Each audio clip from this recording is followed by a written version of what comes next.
আসসালামু আলাইকুম সুপ্রিয় অষ্টম শ্রেণীর শিক্ষার্থী, তোমাদের বার্ষিক পরীক্ষার চূড়ান্ত প্রস্তুতি গণিত বিষয়ের ইনান লার্নিং হোম চ্যানেল থেকে তোমাদের প্রত্যেকটি অধ্যায় থেকে যে সকল প্রশ্নগুলি গুরুত্বপূর্ণ রয়েছে সে সকল প্রশ্নগুলির আলোকে তৈরি করা হয়েছে স্পেশাল মডেল টেস্ট।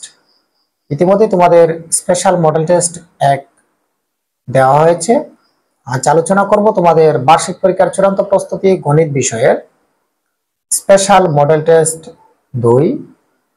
তোমাদের জন্য তৈরি করা হয়েছে 7 থেকে 8টি মডেল টেস্ট। যে কয়টি মডেল টেস্ট যদি তোমরা সম্পন্ন করো এই অল্প সময়ের মধ্যে আশা করি তোমরা বার্ষিক পরীক্ষায় নিশ্চিত কমন পাবে এবং বার্ষিক পরীক্ষায় তোমরা একটি ভালো ফলাফল করতে পারবে।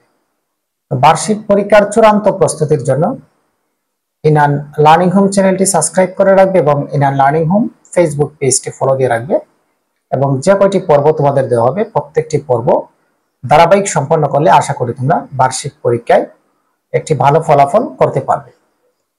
আমাদের দ্বিতীয় মডেল টেস্ট, এখানে তোমাদের নমুনা প্রশ্নের আলোকে প্রশ্নগুলি তৈরি করা হয়েছে। আজ আলোচনা করব খ বিভাগ অর্থাৎ নৈর্ব্যক্তিক অংশ তোমাদের 25 মার্ক নিয়ে এবং পরবর্তী পর্বে থাকবে তোমাদের সংক্ষিপ্ত প্রশ্ন এবং রচনামূলক প্রশ্ন নিয়ে বেসিক সহ আলোচনা করব। তোমাদের যে মূল অধ্যায়গুলো রয়েছে অধ্যায়গুলো থেকে যাতে করে তোমরা যে কোনো ধরনের প্রশ্ন আসলে তোমরা সমাধান করতে পারো। প্রথম যে প্রশ্নটি রয়েছে এখানে আমরা প্রথম যে প্রশ্নটি রয়েছে সেই প্রশ্নটি প্রথমে দেখে নিব, অর্থাৎ স্পেশাল মডেল টেস্ট 2 এর প্রথম প্রশ্নটি হচ্ছে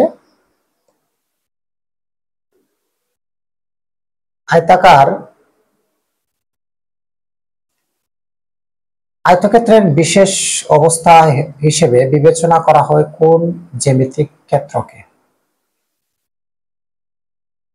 প্রথম প্রশ্নটি হচ্ছে আয়তক্ষেত্রের বিশেষ অবস্থা বিবেচনা করা হয় কোন জ্যামিতিক ক্ষেত্রকে?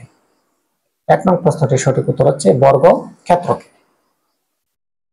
2 নং যে প্রশ্নটি রয়েছে সুকেশের দৈর্ঘ্য প্রস্থ এবং উচ্চতা বরাবর মাঝখানে একটি করে থাক দিলে কয়টি গড় তৈরি হবে?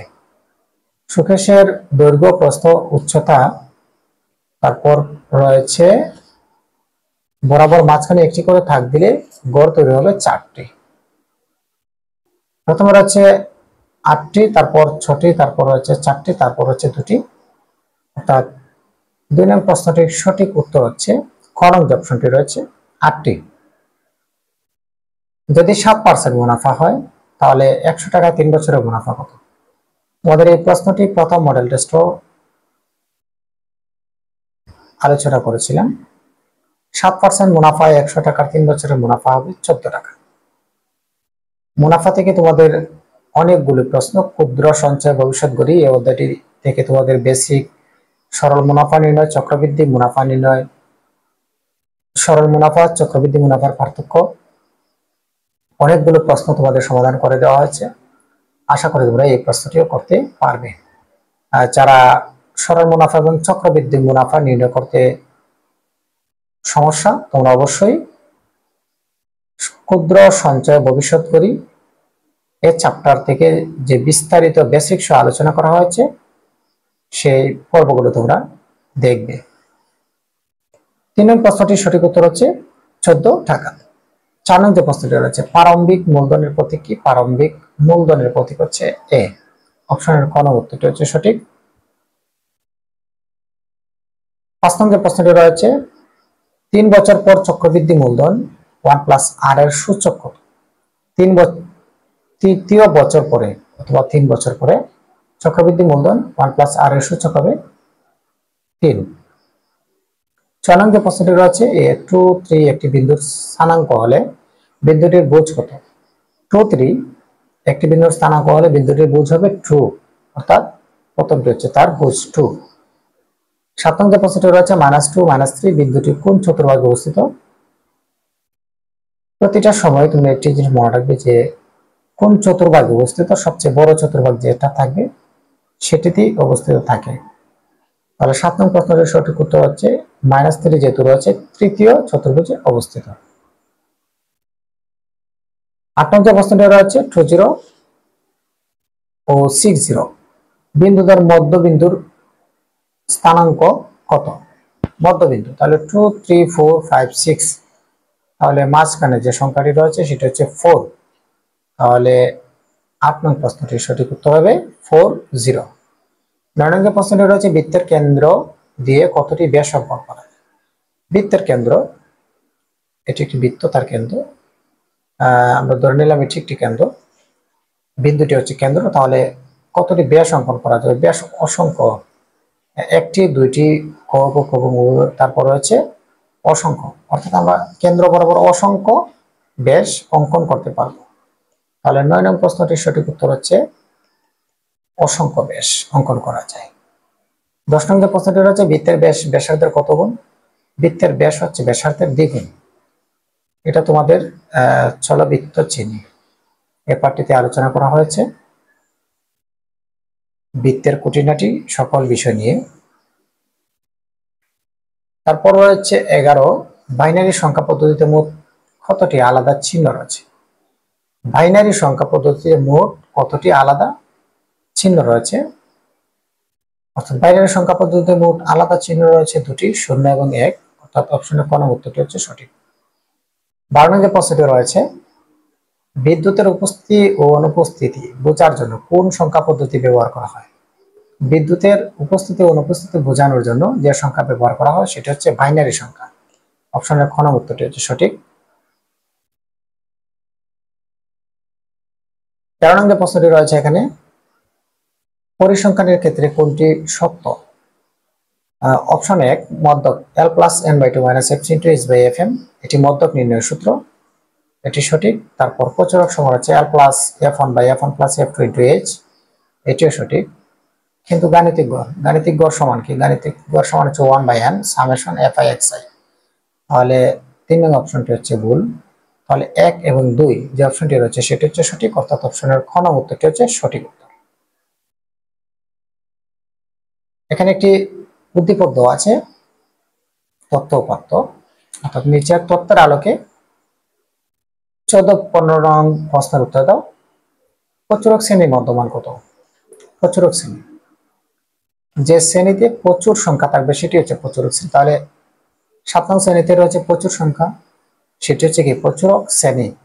প্রচুরক শ্রেণীর মধ্যমান, তাহলে প্রচুরক শ্রেণীর এই যে শ্রেণী ব্যক্তি, প্রথমটা হচ্ছে 40, তারপরটা হচ্ছে 36, তাহলে কত আছে? 6 আর হচ্ছে 7, অর্থাৎ এখানে এই যে 36 এবং 40 এই দুটি সংখ্যাকে তোমরা যোগ করে 2 দ্বারা ভাগ করো, যে সংখ্যাটি বের হবে সেটি হচ্ছে প্রচুরক শ্রেণীর মধ্যমান। এই ধরনের প্রশ্ন পরীক্ষায় কিন্তু অনেক বেশি আসে। প্রচুরক শ্রেণী যেটাতে প্রচুর সংখ্যা থাকবে সেই সংখ্যাগুলাকে, অর্থাৎ তার যে শ্রেণী ব্যক্তি থাকবে সেই শ্রেণী ব্যক্তি, এখানে উচ্চসীমা এবং নিম্নসীমা রয়েছে, এই দুটি উচ্চসীমা এবং নিম্নসীমা এই যে 36 এবং 40, এ ধরনের সংখ্যাগুলোকে যোগ করে 2 দ্বারা ভাগ করে যে মান পাওয়া যাবে সেটি হচ্ছে প্রচুরক শ্রেণীর মধ্যমান।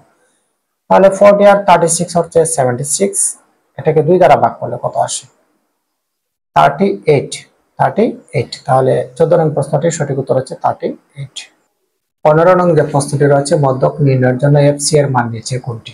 এফসি, এটা তোমাদের চলো তোমাদের যে তথ্য উপাত্তর পাঠ রয়েছে, পরিসংখ্যানের পাঠ রয়েছে, সর্বশেষ যে অধ্যায়টি, সে অধ্যায়টিতে তোমাদের মধ্যক, প্রচুরক, গড়, গাণিতিক গড় এগুলি নির্ণয় পদ্ধতি আমরা আলোচনা করব, অর্থাৎ তোমাদের সর্বশেষটি যে অধ্যায় রয়েছে সেটি নিয়ে। সেখানে তোমরা এফসি, তারপর এল, তারপর F1 যত ধরনের চলক আছে সবগুলি সম্পর্কে তোমরা ধারণা পাবে। আশা করি এখানে যেহেতু স্ক্রিনে দেখানো সম্ভব নয় তাই তোমাদের উত্তরটি বলে দিচ্ছি। এখানে মধ্যক নির্ণয়ের জন্য এফসি এর মান নিচের, সেটি হবে 9, অর্থাৎ 9।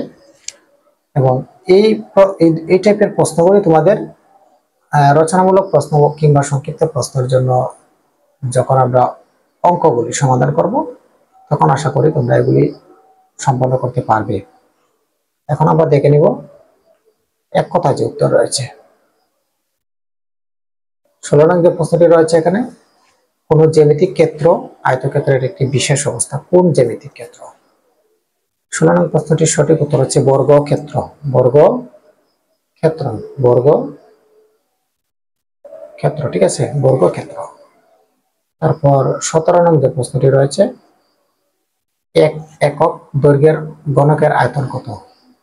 এক একক দৈর্ঘ্যের গণকের আয়তন হচ্ছে এক একক গণক, এক ঘন একক, ঠিক আছে, এক ঘন একক। এভাবে লিখবা, এক ঘন একক, ঠিক আছে। অর্থাৎ 17 নং প্রশ্নটির সঠিক উত্তর হচ্ছে এক ঘন একক।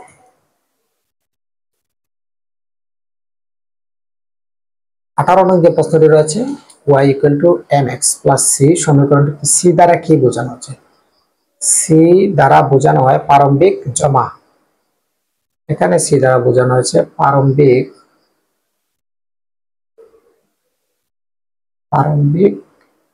জমা। অর্থাৎ এই সমীকরণটি দ্বারা বোঝানো হয় প্রারম্ভিক জমা। অর্থাৎ 18 নং প্রশ্নটির সঠিক উত্তর হচ্ছে প্রারম্ভিক জমা, ঠিক আছে। 19 নং যে প্রশ্নটি রয়েছে এখানে, সরল মুনাফার সূত্র কি? সরল মুনাফা সমান, এটা আমরা অনেকেই জানি, I = PR/N। অর্থাৎ সরল মুনাফার সূত্র হচ্ছে I = PR/N। 20 নং যে প্রশ্নটি রয়েছে এখানে, মূল বিন্দু হতে x অক্ষের ডান দিকের সংখ্যাগুলোর মান কেমন? ডান দিকের সংখ্যাগুলোর মান হচ্ছে ধনাত্মক, ঠিক আছে। মূল বিন্দু হতে x অক্ষের ডান দিকের সংখ্যাগুলোর মান হচ্ছে ধনাত্মক। 21 নং যে প্রশ্নটি রয়েছে, তৃতীয় চতুর্ভাগে বুঝ x এর মান কেমন? বুঝ x এর মান সবসময় ঋণাত্মক হয়, অর্থাৎ এটা সঠিক উত্তর হচ্ছে ঋণাত্মক। অর্থাৎ বুঝ চতুর্ভাগে, তৃতীয় চতুর্ভাগে বুঝ x এর মান হচ্ছে ঋণাত্মক।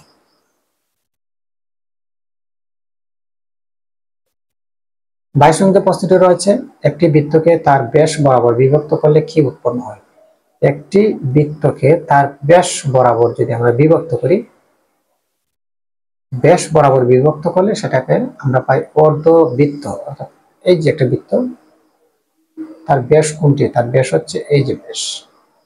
এটাকে যখন আমরা বিভক্ত করবো যে কোনো দিকে, কেন্দ্র বরাবর যে কোনো রাশি যা যখন অতিক্রম করে, তখন সেটি অর্ধবৃত্ত হয়ে যায়। এই যে এখানে অর্ধেক বৃত্ত রয়েছে, এখানে অর্ধেক বৃত্ত রয়েছে, ঠিক আছে। তাহলে 22 নং প্রশ্নটির সঠিক উত্তর হচ্ছে অর্ধবৃত্ত, অর্ধবৃত্ত, ঠিক আছে, অর্ধবৃত্ত। 23 নং যে প্রশ্নটি রয়েছে, কে সর্বপ্রথম 0 এবং 1 কে মিথ্যা ও সত্যের মাধ্যমে প্রকাশ করেন? এটি সঠিক উত্তর হচ্ছে জর্জ বুল। অর্থাৎ 23 নং প্রশ্নটির সঠিক উত্তর হচ্ছে জর্জ বুল, ঠিক আছে, জর্জ বুল। 24 নং যে প্রশ্নটি রয়েছে এখানে, কার্যকরী সিদ্ধান্ত গ্রহণের প্রথম ধাপ কি? কার্যকরী সিদ্ধান্ত গ্রহণের প্রথম ধাপ হচ্ছে উপাত্ত সংগ্রহের উৎস নির্বাচন করা। উপাত্ত সংগ্রহের উৎস নির্বাচন করা। উপাত্ত সংগ্রহের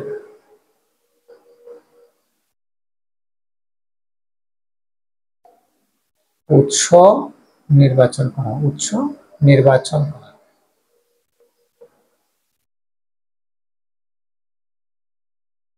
অর্থাৎ 24 নং প্রশ্নটির সঠিক উত্তর হচ্ছে উপাত্ত সংগ্রহের উৎস নির্বাচন করা।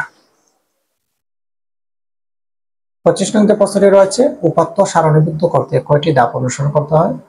উপাত্তকে সারণীভুক্ত করতে আমাদের 4টি ধাপ অনুসরণ করতে হয়, 4টি ধাপ, ঠিক আছে, 4টি। তাহলে 25 নং প্রশ্নটির সঠিক উত্তর হচ্ছে 4টি। আজ তোমাদের দ্বিতীয় মডেল টেস্টের যে প্রশ্নগুলি রয়েছে, বহু নির্বাচনী এবং একতা উত্তর, প্রত্যেকটি প্রশ্ন সম্পন্ন করা হয়েছে। আগামী পর্বে তোমাদের তৃতীয় এবং চতুর্থ, পঞ্চম, ষষ্ঠ, অর্থাৎ তোমাদের 6 থেকে 7টি মডেল টেস্ট দেওয়া হবে তোমাদের বার্ষিক পরীক্ষার সিলেবাস অনুসারে। তোমাদের প্রত্যেকটি পার্ট থেকে যে গুরুত্বপূর্ণ প্রশ্ন রয়েছে সে সকল প্রশ্নগুলি নিয়ে 6 থেকে 7টি স্পেশাল মডেল টেস্ট দেওয়া হবে ধারাবাহিক। তোমরা এই সকল স্পেশাল মডেল টেস্ট যদি সম্পন্ন করো তাহলে আশা করি তোমাদের বার্ষিক পরীক্ষায় বহু নির্বাচনী এবং এককটা উত্তর তোমরা এখান থেকে নিশ্চিত কমন পাবে এবং তোমরা বার্ষিক পরীক্ষায় একটি ভালো ফলাফল তোমরা করতে পারবে। যারা ইনান লার্নিং হোম চ্যানেলে নতুন যুক্ত হয়েছো অবশ্যই তোমরা বার্ষিক পরীক্ষার চূড়ান্ত প্রস্তুতির জন্য ইনান লার্নিং হোম চ্যানেলটি সাবস্ক্রাইব করে রাখবে এবং ইনান লার্নিং হোম ফেসবুক পেজটি ফলো দিয়ে রাখবে। তাহলে আশা করি তোমাদের বার্ষিক পরীক্ষার একটি চূড়ান্ত প্রস্তুতি হয়ে যাবে। তোমাদের ইনান লার্নিং হোম চ্যানেল থেকে যে কয়টি পর্ব দেওয়া হবে প্রত্যেকটি পর্ব যদি তোমরা সম্পন্ন করো। তো দেখা হবে আগামী পর্বে তোমাদের স্পেশাল মডেল টেস্ট তৃতীয় অর্থাৎ 3 নং স্পেশাল মডেল টেস্ট নিয়ে।